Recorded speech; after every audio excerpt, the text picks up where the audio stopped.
the end of 1962, when I was 19, I discovered I was pregnant after a failed relationship and felt I needed to have an abortion.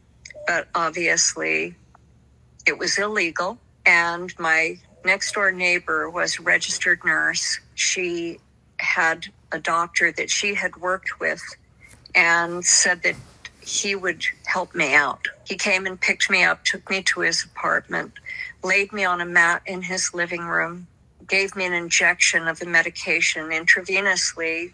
I became absolutely sedated. And then he jumped on top of me and he raped me.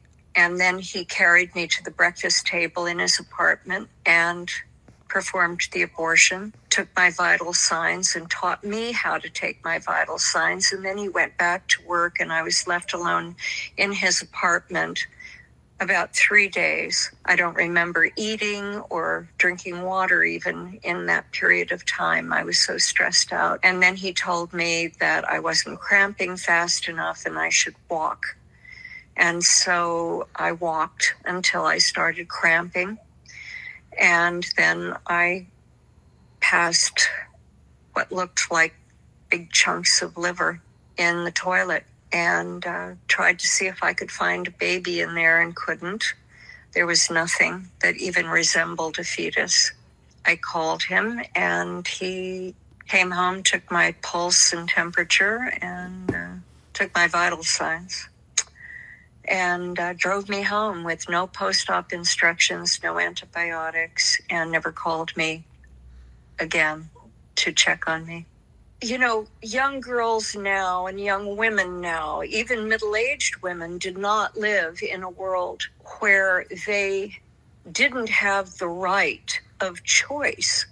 And so they don't know what the consequences are. It would be easy enough to slide back into a place where women have no rights again. They're making the overturning of Roe a conversation about the morality of abortion, spreading lies about late-term pregnancy, infanticide, but it's never been about that.